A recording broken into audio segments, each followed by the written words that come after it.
the minutiae of their demonic behavior, from the highest of the fallen Elohim down to the lowliest of the demons, the unclean disembodied spirits of the Nephilim. There is a discernible culture which helps us to understand the way the demons not only operated, how they operated in the prehistoric and the ancient world, but also in the modern world too.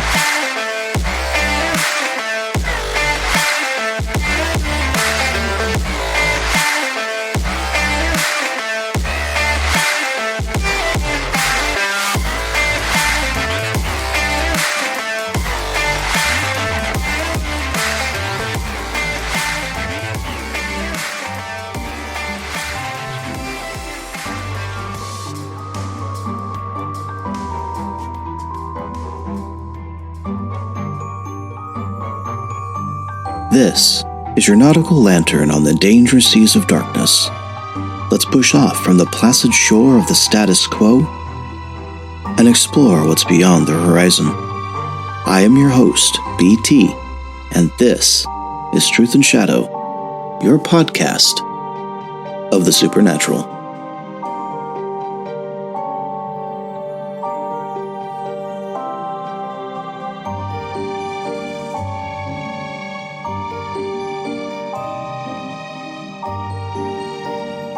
Today, let us embark on a journey into the intriguing realm of witchcraft and sorcery, where the mystical and the misunderstood converge. Picture, if you will, a force so ancient and potent that it has woven its way through history, leaving a trail of enigmatic practices across diverse cultures. And while we call those forces demons, many do not share the same definition of the word demon. Some find them to be helper spirits or energies of the universe. However, for the purpose of my show, we like to use the word sinister forces to speak of the unclean spirits of the Nephilim, those who are offspring of the Watcher angels and human women. This term also includes the fallen angels, and any of the host of spirit beings that might be in service obedience to the gates of hell. We are going to be talking about where the dark and evil witchcraft come from. We will speak about the reality of a sort of tutelage between the forces of darkness, the unsuspecting human. Later in the show, I will be bringing in my guest to help shed some light on these sinister forces. Reality is that when we are being drawn down a dark path, we can experience things that seem like lights. Just like the will-o-wisp, we can be led deeper into the swamps or maybe to our doom. And when we begin to start delving into the annals of history, we unearth instances where witchcraft, and using it, many became a victim of the sinister misunderstanding and manipulation therein. Here lies the crux of our exploration. These sinister forces that are the very essence of the power associated with primal witchcraft or ancient sorcery. We've spoken before about the sinister forces and what they are. They are shadows, elusive, pervasive, with the ability to influence, inspire, exploit the energies entwined with the practice of magic and the occult. As we navigate the blurred lines of cultures, we find echoes of their presence, whispers of malevolent intent that have shaped the narrative of witchcraft and sorcery throughout the ages. The heart of our discussion lies in the hijacking and warping of this ancient power. Imagine, if you will, the original intent of the human will, a force aligned with the rhythms of nature, the mysteries of the Trinity, the exploration of existence. Now then, consider the distortion of this power over time, where the pursuit of dominance and control of the unclean spirits led to dark, unintended consequences. The once harmonious dance with the supernatural in the Garden of Eden has taken a perilous turn, and today we find ourselves at the precipice of a profound revelation. Enter the concept of reversed power, a twisted reflection of the energies harnessed in witchcraft.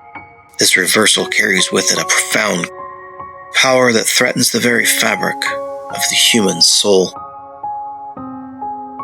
And as we look back, we will encounter tales of civilizations undone,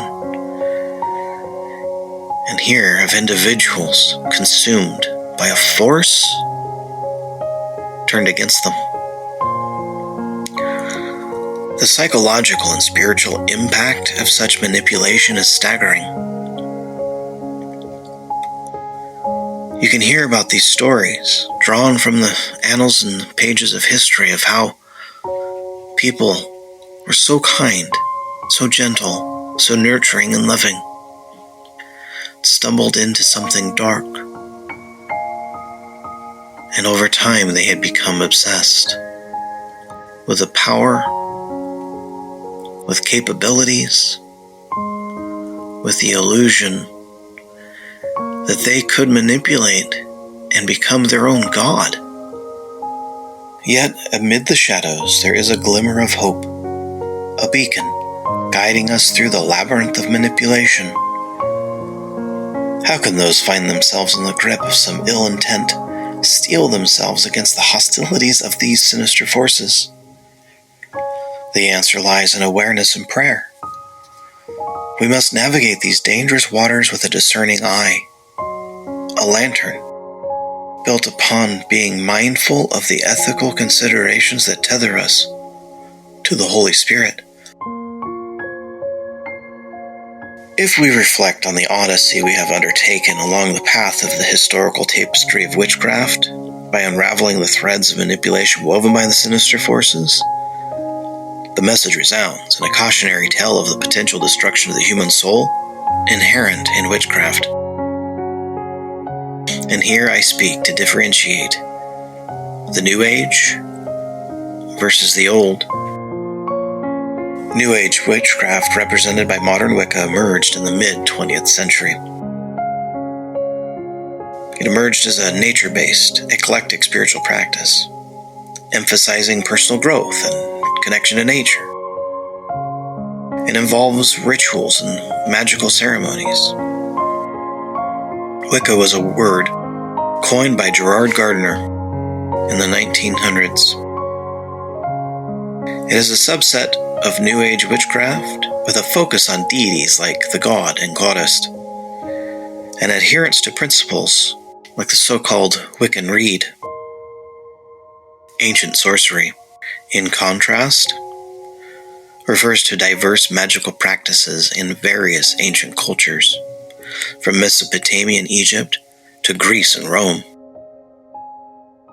Unlike the modern and eclectic nature of the New Age witchcraft, ancient sorcery is rooted in historical and cultural contexts. Practices varied widely, encompassing divination, healing, and ritualistic magic. Ancient sorcery lacks the standardized framework found in modern Wicca or the New Age movement, which reflects the diversity of beliefs and practices across the different historical periods and cultures. And, as we part ways, I leave you with a call to awareness and responsibility. Let the knowledge we have gained serve as a compass, guiding us through the labyrinthine mysteries of witchcraft.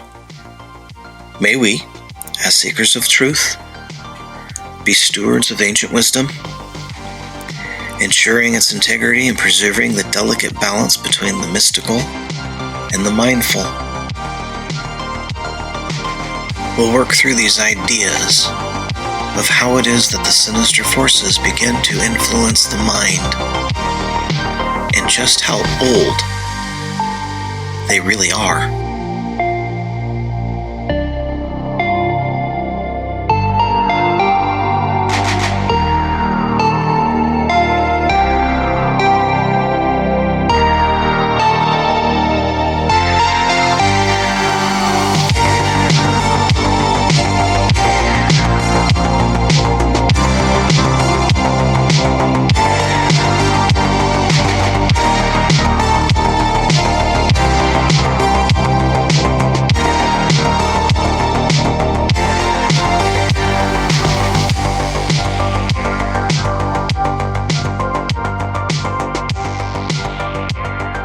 Welcome, listeners. I've got a wonderful intellectual guest on my show, a profound scholar and captivating storyteller.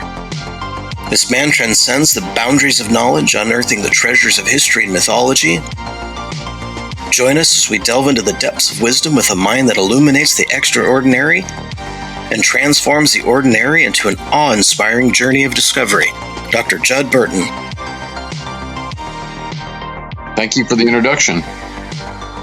Glad you could come on the show and we can talk about some of the demonology experience that you've written about. Certainly. I want to talk about what they have done to people. Not merely just demonic possession, but I'm talking about how they operate and how they want to interact with the world. And you've written about some of this in Interview with the Giant. Could you speak on that for a minute? I suppose when it comes to human interaction and a covenant made with human, in the broadest sense, a kind of witchcraft, there's a culture of wickedness in the pre-flood world that stems from our interaction with these fallen entities, these fallen Elohim, rebellious members that were once members of the heavenly host, loyal to God, loyal to Yahweh. So much of man's interaction with occult forces, with demonic forces, begins with that phase of a rebellion. Of course, other scholars have talked about phases of that rebellion, that there are three. The late Dr. Mike Heiser talked about the initial one, the rebellion in Genesis chapter 6, and then the Babel rebellion. And to one extent or another, the streams of influence and a culture, if we can quantify it as such, stem from those points of origin. And you alluded to, I think, a chapter in my book, Interview with the Giant, that I entitled Primal Witch. I called it that because it's really the mode of tutelage between the demonic and humans in terms of learning the mechanics of witchcraft stems from that interaction, that Genesis 6 event with the Watchers revealed to humanity. And we know that it was a mix, again, if we're to believe the commentary that the apocryphal, the pseudepigraphal material gives on the Genesis text, then what transpired was an exchange of a mix of occult knowledge and practical sciences. And on the occult end of that, the origination of witchcraft, I believe, can to one extent or another be quantified. But all of the minutiae of demonic behavior, from the highest of the fallen Elohim down to the lowliest of the demons, the unclean disembodied spirits of the Nephilim, spanning the entire taxonomy, there is a discernible culture which helps us to understand the way that demons not only operated, demons and fallen angels, how they operated in the prehistoric and the ancient world, but also in the modern world too. Right. And that was much of the impetus for writing Interview with the Giant, is because I wanted to apply these anthropological and cultural models to the study of initially giants, the biblical giants, and then by proxy the demons or the demonic realm in general, and the loyal angelic realm to Yahweh as well, because I'd never really seen it done. Okay. An interesting concept, because if we take the word inspiration, or we look at it from the Latin inspire, basically it's this essence of inspiration. The Romans would have said it was a spirit that was breathing life into what we were doing. Mm-hmm. And it seems like... Yeah, the genius. Mm-hmm. we can't follow the same logic like Socrates, where he called this the daemon, because it doesn't seem to be or fit that description. Right. It seems to be wholeheartedly something other, almost incomprehensible by our own human cognition, but we see its effects, like you said, in day-to-day life,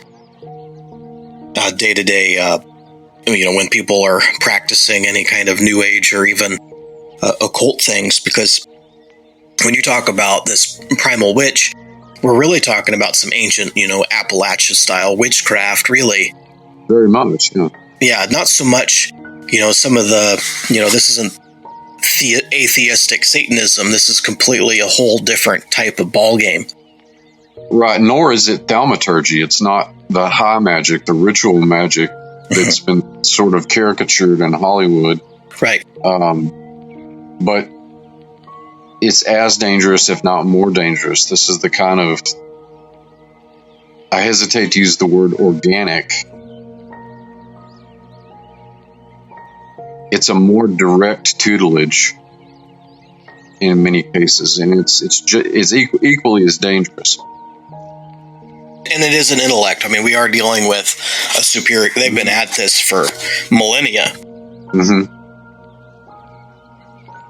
It seems like the goal of these sinister, I call them sinister forces, because it seems to be a whole lot more than just the bastard spirits of the Nephilim. We're dealing with inspirations possibly from fallen angels themselves. Absolutely, yes. They're constantly trying to affect our judgment in order to cause us to be ignorant of what they are. And you wrote really well in Interview with the Giant. And can you talk a little bit about the Nephilim, basically? Kind of give us a background on what leads us into the bastard spirit? Sure. The Nephilim are first referenced in Genesis chapter 6. And this is a word that many Hebrew scholars will translate as the fallen ones. The more accurate translation is giants, and we'll see why that's the case in just a moment. And I don't want to presume too much of the audience, but I'm sure that a lot of your listeners, for one reason or another, are probably familiar with the Genesis 6 episode, where it talks about the sons of God, the Benach Elohim. Right. Who must be angels, and not as later church thinkers like Julius Africanus and Augustine, who were both important theological figures in the church. Well, Augustine just left a belief system where they had angels in their worship. Well, and that's right. He was a Manichaean, and so he had been exposed to certainly Enoch, and definitely the book of a sort of Gnosticized version of the Book of Giants. Right. And so he it's not surprising that he would have wanted to distance himself from that. But the Sethite view, as it came to be known, that the sons of God were the righteous offspring of Seth, came to be the prevailing interpretation of that passage.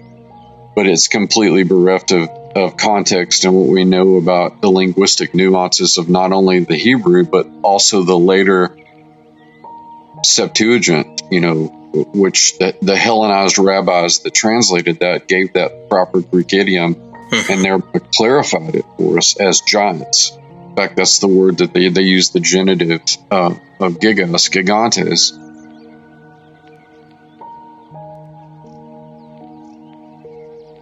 It's pretty clear that if we're going to rely on context and the older linguistic evidence we have, that we're dealing with giants.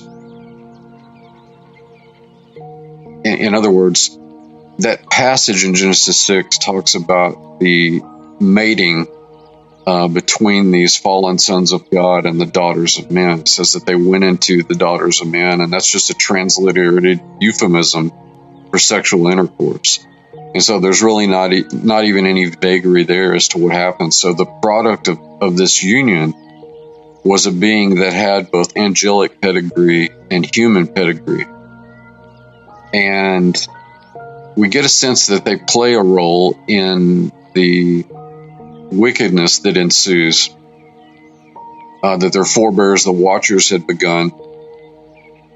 They themselves continued. And again, the nuanced, detailed commentary on this sort of thing comes from apocryphal literature, largely, which is important. I think it's important as commentary because, a number of these works like Enoch and Jasher and Jubilees are actually referenced by Old Testament and New Testament writers. So although we don't equate them with the weight of canon, because those inspired writers were led to reference those works, I think it behooves us to take a closer look at them, particularly in their value as commentary.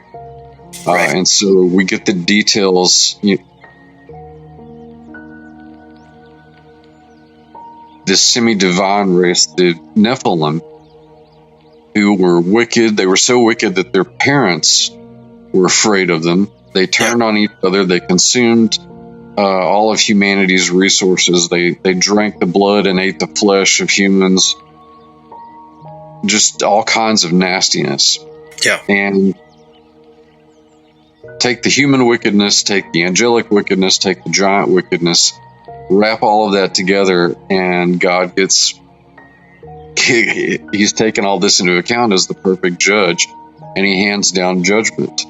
And part of the judgment on the Nephilim, these gigantic hominids, is that their bodies would be destroyed during the course of the flood, the great deluge, but their spirits would remain as unclean spirits. And of course, this is one of the most common terms in the New Testament that's used for demon, is unclean spirit. And so it says that they will basically seek to indwell flesh. They will be hungry and thirsty and never sated. And so, by way of the commentary given from all of this really valuable apocryphal material, we actually have the origins for unclean spirits, for demonic spirits, these sort of middle and lower ranking spirits in the demonic hierarchy. Yeah, and you brought up an interesting word. You said, the Greek word is gigantus, giant. Mm-hmm. But I do believe I read that you wrote the Grigori. Yes, the egregore is another Hellenic term that's used to describe the Watcher angels. I am familiar with occult philosophy with the word egregore being a group, basically a spirit or an energy that's formed through the powers of groupthink. Mm-hmm. Because it seems that the human is able to produce or maybe draw spiritual energy to ourselves through some kind of means. And you had spoken in an interview about DMT. Mm-hmm. Can we briefly cover our fascination with engagement of other worldly entities through the means of psychedelic medicines? Yes, absolutely. And that interaction with these spirits is often facilitated, although not universally, very often is facilitated by the use of hallucinogens of one sort or another. And it's very faddish now for modern Westerners to go to South America and do ayahuasca. But the fact remains is that there's a huge corpus of anthropological data going back to prehistory of humans using hallucinogens in all kinds of magical and religious workings. The interesting thing now is that because these experiences have come under the scrutiny of scholarship, I'm thinking especially of the work of Dr. Rick Strassman, notably his book, The Spirit Molecule, where he examines this molecule, DMT, dimethyltryptamine, that actually our bodies make naturally. And I suspect that that's by design. It's part of our neurotheology in a way. but there's a point that those amounts can become excessive. And in fact, in the case of these plants that have this DMT in it, your stomach naturally makes an enzyme that prohibits the absorption, right, DMT, and you have to actually take another concoction that inhibits that enzyme for it to take place. But nonetheless, people throughout the ages have figured this out, and the various kinds of hallucinogens that have been used. And I suspect that this goes back to what the Watchers were teaching, that it's alluded to in Enoch that they were teaching. Well, this is pharmakia, wouldn't it be? Well, it is pharmakia at the root. It's the very meaning, the working of magic by way of drugs. It could be one translation of the Greek word pharmakia, witchcraft, sorcery. Yeah, it's all tied together in the same idea. So that is exactly what the Watchers were teaching. So this is a very ancient, very prehistoric mode of interaction with these entities. And as I said, what's interesting about it now is that we do have a measure of quantification on it, and people that have gone into these DMT trances and DMT workings report encountering very similar entities. Sometimes they're indifferent, sometimes they're downright menacing. Yeah, we get the clockwork gnomes, we get the clowns, and I think somebody even reported seeing the common gray extraterrestrial from Hollywood. Yes, and I've also heard reptilians have been experienced in some of these DMT. Interesting. Yeah. The fact that, if we look at that through the lens of Christianity, look at it through the lens of the Bible, that sort of thing shouldn't surprise us because it's been around for a while. The demons have been around for a while. Fallen angels even longer. It should wake us up too, because we start to see, professional scholarly articles and books like Straussman's The Spirit Molecule. It should wake a few people up to the reality of what people have been reporting. And I'm thinking ethnographically, anthropologically, what people have been reporting for literally millennia. If you look at cases of werewolfism and shape-shifting, whether it's in France or Germany or the American Southwest, or the Australian outback, a lot of the shape-shifting myths and legends and encounters that people have with them, even the skinwalkers here in our own country, they all involve the use of some sort of hallucinogen or salve, whether that's ghost weed or datura or something of that nature. You're going to find this recurring in the literature, in other words. Basically, any kind of class of hallucinogen is being employed. And we get these same kind of visions similar to the Kachinas of the Pueblo Indians? Pueblo, yeah, that's right. Okay. And so from demonic inspiration into the use of drugs through pharmakia, we also get the demonic influence to summon them up from the pits. And we know from one example in the Bible when we have Saul, I think it was, to a witch to summon up the spirit of Samuel. And it's really weird because you would think that she would summon up the demon that she was familiar with.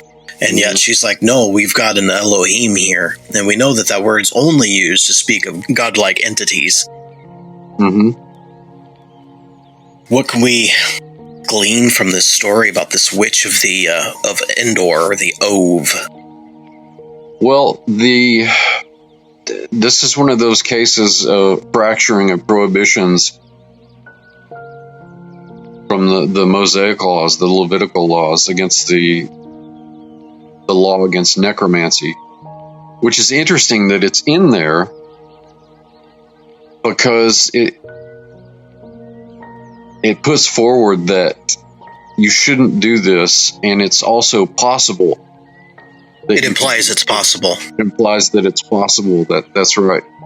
Yeah. They're described as, the interesting thing about the use of Elohim here is that it could potentially mean a human spirit as well, because Elohim we find very often associated with the angels, but we're learning now that taxonomy could potentially extend into the human dead and other disembodied spirits as well. But a god, yeah, you're right. You're correct in your characterization. A godlike entity, some sort of otherworld entity. Not a living entity. We don't use the word Elohim to speak of the living, right? Yeah, not an entity that shares the same plane of existence that we do. That's a good distinguishing marker. Because this is common with a demonic obsession, possession, influence, poltergeist, that there's some kind of interaction from an entity that is not within our material realm. Yes, and if you track the oldest forms of religious and magical rites, they all have to do with the cult of the dead, and so the contact of that realm for some sort of secret knowledge or insight into our own existence is also very, very old and antique. In fact, you look at some of these sites, like you mentioned, Göbekli Tepe, but I'm thinking of other Natufian sites like Jericho and Tel Caramel. The evidence for the cult of the dead is all over the place. Yeah, we have cults of the skull across the world. Exactly. Even right here in the Americas. Yes. All throughout the Americas. We just got past the season of the Day of the Dead and Halloween. Right. Yep. So many of those periods of communication with the dead fall within that August and November window. But getting back to the source material here in Samuel, another interesting word that occurs in there is the Ob, which again is one of those terms that we know that it's dealing with one of these spirits from the other place, from the netherworld. It doesn't share existence on our plane. Sometimes it's translated as familiar spirit. Right. It seems to be related to a cluster of words in West Asian languages, notably the Hurrian word Abi, which was a necromantic, a ritual necromantic pit. You said Abi? Yeah, the Abi. Wow. Because that sounds really close to the Absu. Yeah, well, that's the other word that I was about to tie it into. The Absu, which of course you know is the watery underworld where the demoted god kings of the Mesopotamian pantheon dwelt. This is where we get the word abyss from.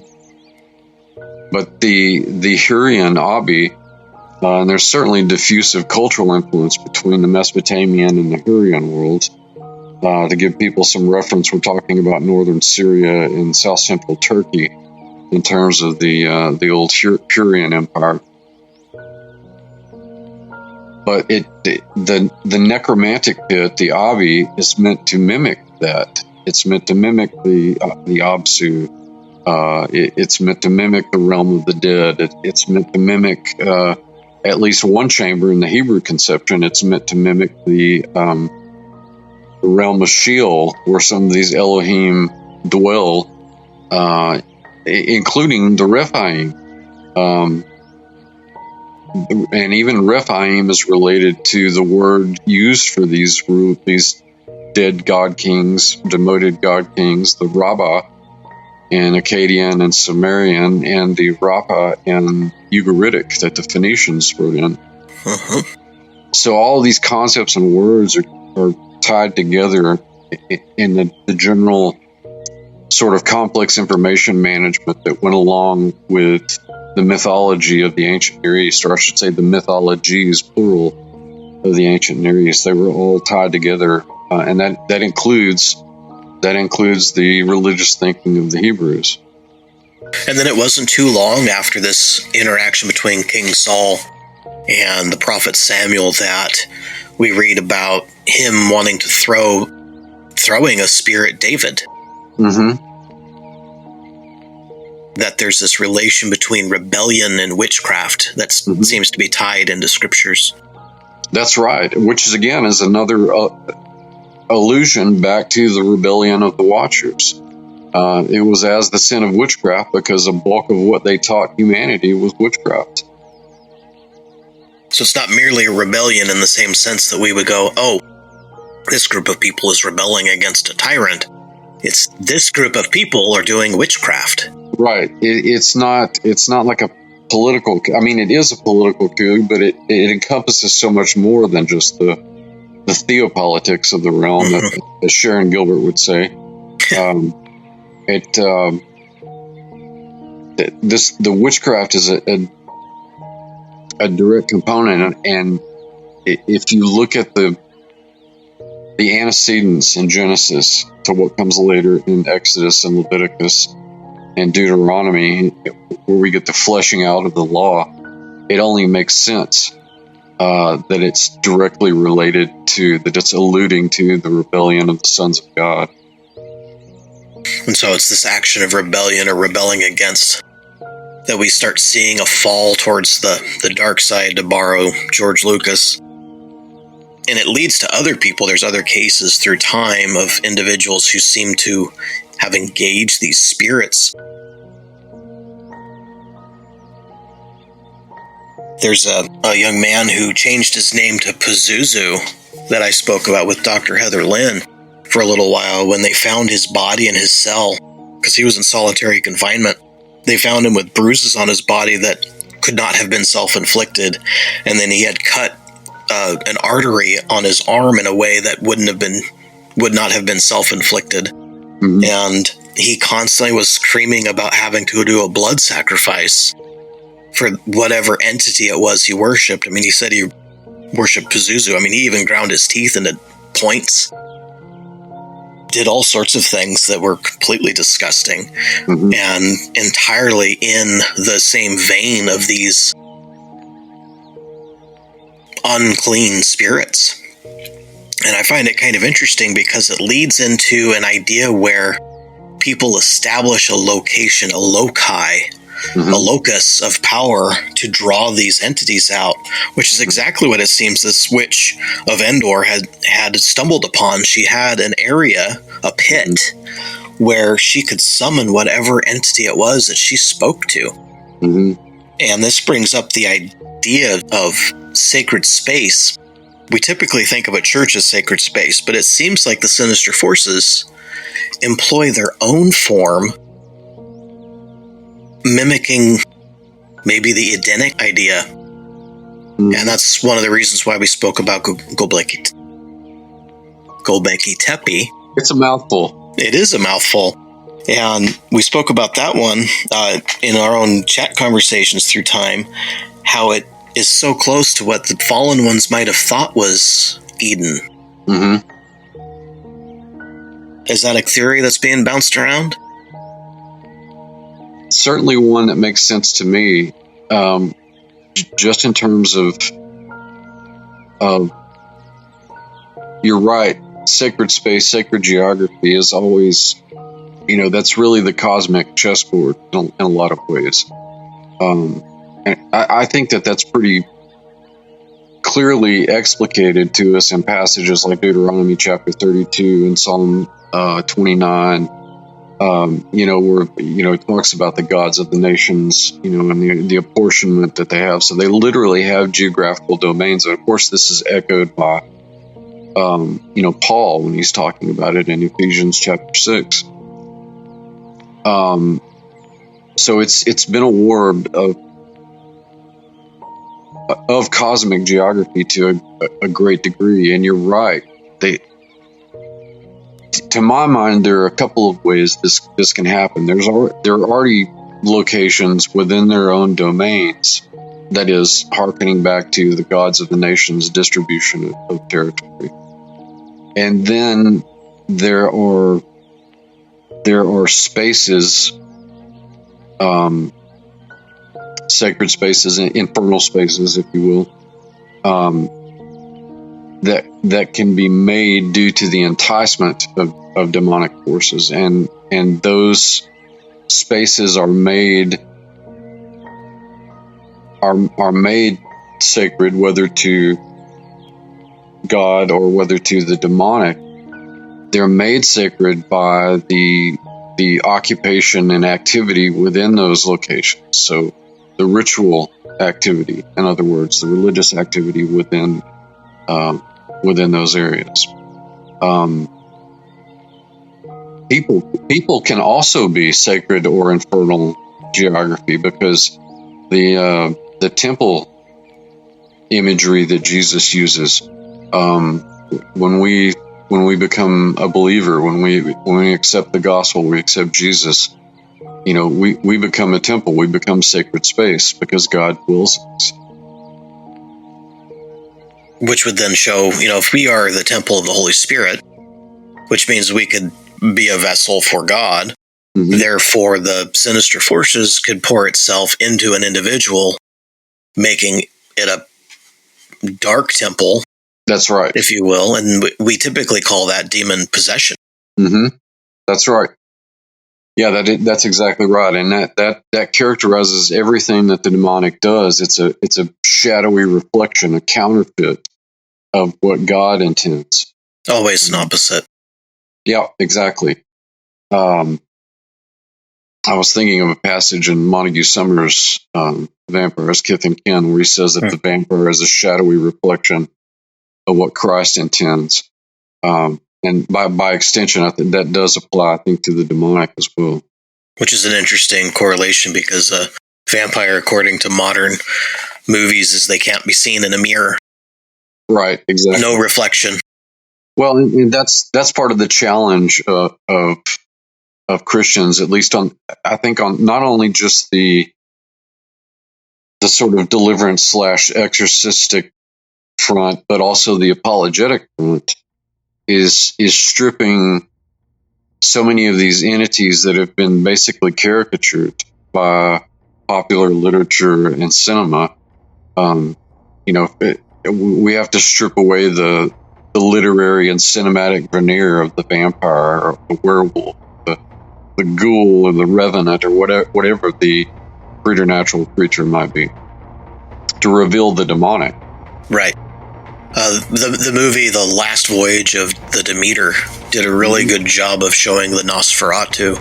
Oh my, yes, I was really impressed with that movie. Yeah, they did a good job showing, basically, it de-romanticized the vampire and made it into the monster it is, and it did a really good job with that.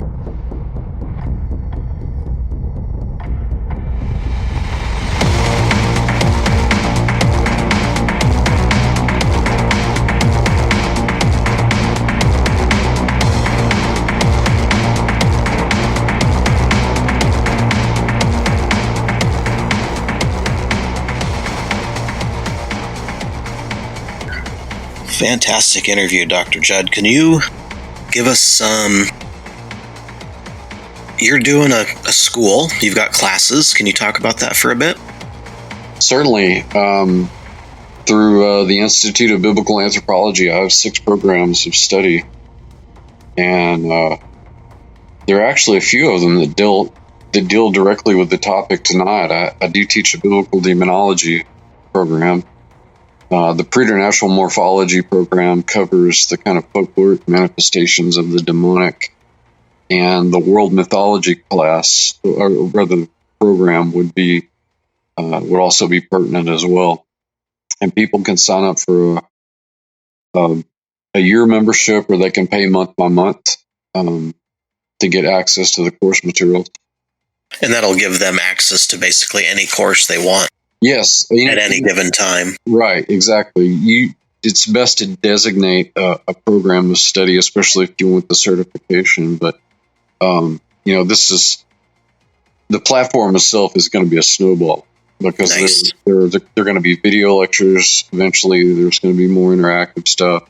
So it's going to be this thing that I throw more and more stuff at. It'll be a lot of fun. We just did our first live stream this past month. Yes. Which you were part of. I know. Yeah, I was. Yep. It was a lot of fun. Looking forward to the next one. And I may do some special lectures in that same venue. But if people are interested, they could also study biblical anthropology, the ancient Near East, and Mediterranean civilization as well. And then you got we mentioned a couple of your books during the interview with the Giant. We talked about your werewolves book and your vampires book, and you've got a bunch of other things that you've edited. Yes, it's a collection that I'm looking to expand, especially this next year. If I use a book in a class, or I feel like it's a volume that bears circulation, I'll edit one and annotate it. So, for instance, I've got William Godwin's Lives of the Necromancers as part of the curriculum in preternatural morphology. And you mentioned Montague Summers' werewolf book? That is Sabina Baring-Gould's book of the werewolves. Summers did write a book on werewolves, which is also a very good one. But my project in January is to do an annotated version of Summers' The Vampire, His Kith and Kin, which to my mind is still one of the definitive books on the subject. Yeah, kind of like his Malleus Maleficarum. Yes, that's right. I mean, Summers was a consummate scholar in addition to clergy. Those books are worth it, not just for the content, but also for the bibliographical material, because they're just treasures, they really are. Well, thank you for being on the show. My pleasure. Thanks for having me.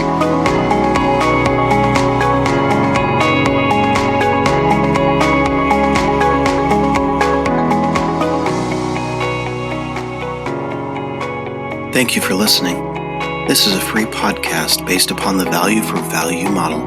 If you find value in this, or any episode, you can return that value by liking the show, subscribing to this channel, leaving a review, or sharing with a friend on your social media accounts.